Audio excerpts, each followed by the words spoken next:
Olá, pessoal! Sejam bem-vindos a mais um módulo do nosso curso IDOCARE. Hoje vamos falar sobre primeiros socorros em idosos. Neste segundo módulo do curso, iremos nos concentrar na capacitação em primeiros socorros, com ênfase especial nas necessidades da população idosa. Nosso objetivo é equipá-lo com habilidades práticas e conhecimentos específicos para lidar com situações de emergência que afetam frequentemente os idosos, garantindo uma resposta rápida e eficaz. Durante este módulo, abordaremos uma série de subtemas cruciais, incluindo a resposta a quedas, técnicas de desengasgo, procedimentos em caso de paradas cardíacas e o manejo inicial de queimaduras. Cada um desses tópicos será explorado detalhadamente, proporcionando-lhe as ferramentas necessárias para agir com confiança e competência em situações de emergência. Entender como e quando intervir nesses casos pode fazer a diferença entre a vida e a morte. Portanto, além do conhecimento teórico, nosso foco será na aplicação prática dessas técnicas de primeiros socorros. Através de demonstrações, simulações e práticas supervisionadas, você estará preparado para enfrentar os desafios diários como um cuidador de idosos. Para avaliar seu conhecimento atual, iniciaremos com um pré-teste, composto por 4 questões de múltipla escolha. No final deste módulo, realizaremos uma reavaliação para comparar os resultados e determinar o avanço em seu entendimento e habilidades. Este processo nos permitirá medir objetivamente o impacto do módulo no seu desenvolvimento profissional. Vamos começar? A Sociedade Brasileira de Cardiologia reconhece como os aspectos fundamentais do suporte básico de vida no adulto o reconhecimento imediato da PCR, o contato com o sistema de emergência, o início da ressuscitação cardiopulmonar de alta qualidade e o uso do desfibrilador externo automático, o DEA, assim que possível. Nesse módulo será detalhado cada um desses pontos, bem como suas principais técnicas. A PCR pode ser compreendida como a interrupção inesperada e abrupta da contração eficiente do músculo cardíaco e ou da respiração, com a inerente perda da consciência. O reconhecimento deve ser feito em no máximo 10 segundos. Para a caracterização desse evento, são necessários os seguintes fatores: parada repentina dos batimentos cardíacos e ou da respiração, ausência de pulso. Nos casos em que se passem os 10 segundos e ainda se tenha dificuldade na detecção, é indicado iniciar a ressuscitação cardiopulmonar. Inconsciência, cianose central, coloração azul das mucosas e da pele, crise convulsiva. Quanto antes um observador reconhecer o acontecimento da parada cardiorrespiratória, maior a chance do sucesso da ressuscitação e da sobrevida do paciente, uma vez que sejam seguidos os passos preconizados pela Sociedade Brasileira de Cardiologia. É importante ressaltar que, diante de qualquer cenário, a segurança do local para a vítima e principalmente para o socorrista deve sempre ser analisada antes de iniciar qualquer protocolo. O primeiro passo diante do reconhecimento de uma parada cardiorrespiratória é chamar o atendimento de emergência. Sempre que for constatada a presença de uma PCR, o serviço de urgência deve ser contatado. Idealmente, em cenário onde encontra-se mais de uma pessoa próxima ao paciente, deve-se designar uma delas para realizar o contato com o serviço de urgência, informando o cenário e a condição do paciente, e uma para buscar o DEA, se disponível. O telefone do Sistema de Atendimento Móvel de Urgência, o SAMU, é 192. Após ligar para o SAMU, você deverá dar início à ressuscitação cardiopulmonar, que conta com a realização de compressões torácicas de alta qualidade e, quando possível, ventilação. Os aspectos mais importantes para garantir compressões torácicas de qualidade são frequência, profundidade, retorno do tórax a cada compressão e interrupção mínima. Agora, vamos dar início ao passo a passo para a realização do PCR. Primeiro, posicione-se lateralmente à vítima e mantenha certa distância. Exponha o tórax da vítima. Encontre o osso externo da vítima, posicione a palma de uma das mãos sobre a metade inferior do osso e posicione a outra mão sobre a primeira, entrelaçando ambas as mãos. E, por fim, estenda os braços de forma que fiquem com um ângulo de 90 graus com o corpo da vítima. Utilize seu peso corporal para realizar compressões nessa posição, com uma frequência de 100 a 120 compressões por minuto e profundidade de no mínimo 5 cm e no máximo 6 cm. Entre cada compressão, permita o retorno completo do tórax. Minimize as interrupções realizando compressões contínuas. A Sociedade Brasileira de Cardiologia não recomenda pausa durante as compressões na ausência de profissionais de serviço de emergência. Reveze com outro socorrista a cada 2 minutos, aproximadamente a partir de 240 compressões, para evitar cansaço e piora na qualidade das compressões. Sempre que disponível, busque o desfibrilador externo automático, o DEA, equipamento que pode ser utilizado por qualquer pessoa. O DEA é um equipamento portátil capaz de interpretar o ritmo cardíaco, selecionar o nível de energia e se carregar automaticamente, bastando ao operador seguir as instruções e apertar o botão de choque quando indicado. Deve ser sempre utilizado assim que disponível, de forma que a ressuscitação cardiopulmonar é oferecida até que o DEA seja trazido, as pás sejam posicionadas e o DEA seja ligado. Caso o socorrista esteja sozinho, deve-se parar a ressuscitação cardiopulmonar para conectar o aparelho. Agora, vamos ao passo a passo para o uso do DEA. Primeiro, ligue o aparelho apertando o botão ON e OFF. Retire o papel adesivo protetor e conecte as pás ao tórax desnudo da vítima, observando as indicações desenhadas. Encaixe o conector das pás ao aparelho. Siga as instruções verbais ditadas. Analisando o ritmo cardíaco, não toque no paciente. Choque recomendado, afaste-se do paciente. Ou retomar ressuscitação cardiopulmonar imediato se o choque não indicado. Apertar o botão indicado para aplicar o choque.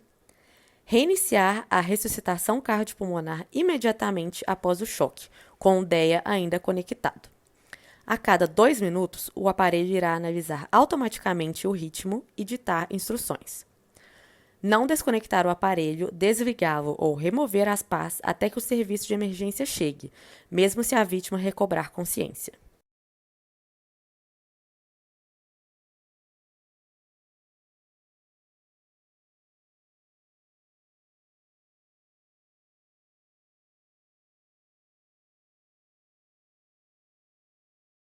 Agora, vamos iniciar um novo tema, o engasgo. A Sociedade Brasileira de Cardiologia reconhece como obstrução de vias aéreas por corpo estranho, ou engasgo, toda situação que impeça o trânsito de ar ambiente até o pulmão, seja parcialmente ou totalmente.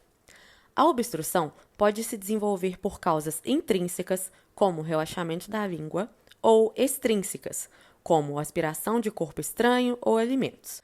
Ademais, o engasgo pode ser classificado em leve, quando ainda existe passagem de ar e a vítima consegue tossir, ou grave, quando há obstrução total da passagem. Os sinais de obstrução total são incapacidade de respirar, tossir ou falar, cianose de lábios e extremidades, vítima segurando o pescoço com as mãos ou apontando para o pescoço. No caso de uma obstrução leve, devemos encorajar a vítima a continuar tossindo e fazendo esforço respiratório enquanto não apresenta nenhum sinal de obstrução mais grave.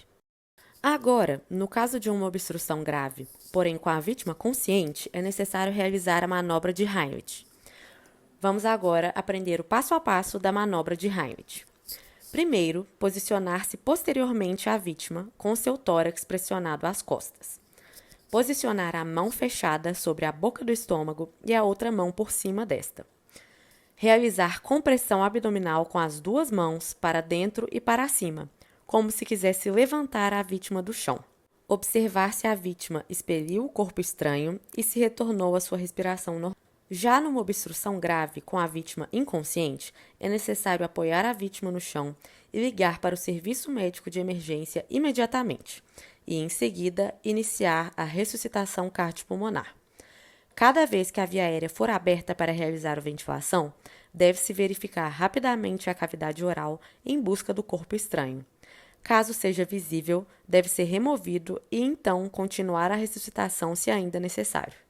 No caso de vítimas grávidas ou obesa, é necessário realizar compressões torácicas e não abdominais para tentar remover o objeto.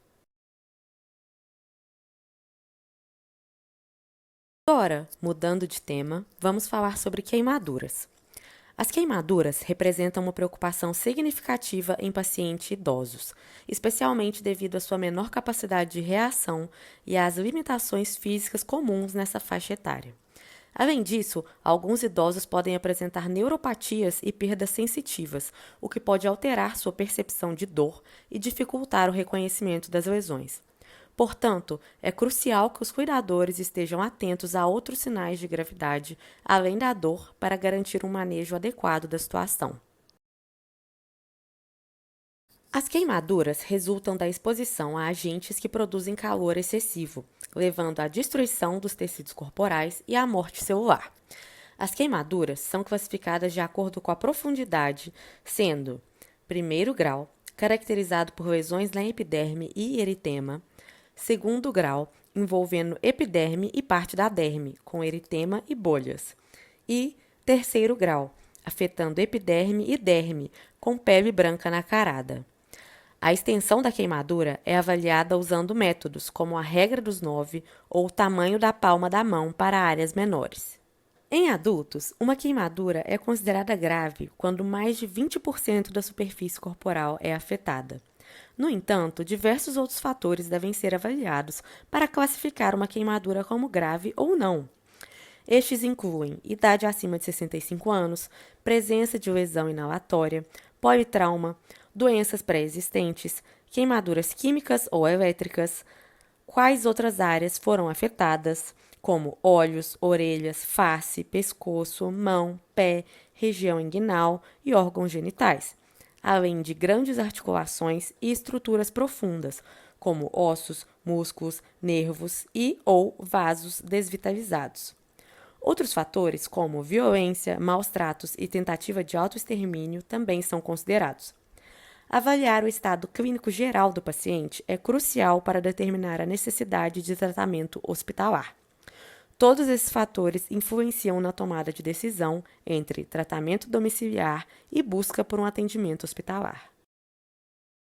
Como forma de conduta imediata para o tratamento de emergência de queimadura, temos os seguintes passos. Primeiro, interrompa o processo de queimadura, afastando o paciente do agente causador ou removendo o agente do paciente. Em seguida, avalie se a queimadura é grave por meio da regra dos 9 ou pelos critérios de gravidade previamente descritos. Em seguida, ligue para o Sistema de Atendimento Móvel de Emergência, o SAMU, pelo telefone 192. Observe o aspecto geral da face do paciente, incluindo cílios, sobrancelhas, pelos do nariz e condições respiratórias, e informe a regulação médica. Retire objetos como anéis, alianças, brincos, pulseiras, relógios, carteiras e cintos, desde que não estejam aderidos à pele. Irrigue bem a área queimada com solução fisiológica em abundância para resfriamento e, em seguida, cubra com compressas secas, estéreis e não aderentes. Previna a hipotermia, se necessário, utilizando uma manta metálica. Cubra as lesões com tecido limpo e siga as instruções oferecidas pela regulação médica do SAMU. Agora, vamos avaliar o que não devemos fazer para tratar uma queimadura. Não toque a queimadura com as mãos, não rompa ou perfure bolhas, não tente descolar tecidos grudados na pele queimada. Não retire corpos estranhos que estejam aderidos ao local queimado. O médico será responsável por fazer isso. E não coloque manteiga, pó de café, creme dental ou qualquer outra substância sobre a queimadura. Somente aplique algo sob orientação médica.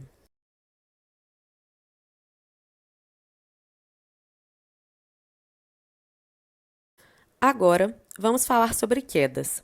Aproximadamente 70% dos pacientes vítimas de morte decorrente de quedas são idosos, mostrando a necessidade de sempre estarmos atentos para os fatores de prevenção de queda e de manejo do paciente após o incidente. A seguir, serão elencados elementos da vida cotidiana que podem ser modificados a fim de reduzir os riscos de queda para os idosos, bem como as principais recomendações relacionadas. No caso de uma queda, dificuldade de movimentar ou perda de consciência, deve-se ligar sempre imediatamente para o serviço de emergência. Devemos manter o idoso aquecido até a chegada do serviço e, em caso de evidência de trauma cervical ou craniano, devemos manter estabilizada a cabeça e evitar movimentação. No que se trata de sapatos, o sapato ideal para idosos e para evitar quedas é aquele com numeração adequada, fechado na frente e aberto atrás, com amortecimento e de preferência com um solado antiderrapante. Tapetes e carpetes soltos representam um maior fator ambiental relacionado com quedas. Idealmente, tapetes devem ser evitados. Caso sejam utilizados, devem ser antiderrapantes e emborrachados. E nos casos em que não possuam essas características, deve-se usar fitas antiderrapantes debaixo dos tapetes. Se tratando de escadas e degraus, é necessária a instalação de corrimões e instruções ao idoso para sempre utilizá-los. Sinalizar as bordas dos degraus com fita antiderrapante e manter o trajeto da escada bem iluminado e com interruptores em cada uma das suas extremidades. Agora, com relação aos banheiros, existem uma série de medidas que podem ser realizadas para diminuir os riscos de queda no banheiro, local em que ocorrem a maioria dos incidentes. São eles: boa iluminação do ambiente e interruptores de fácil acesso, altura adequada do vaso sanitário, barras de apoio próximas ao vaso sanitário e dentro do box, e uso de tapetes antiderrapantes dentro do chuveiro e ao sair.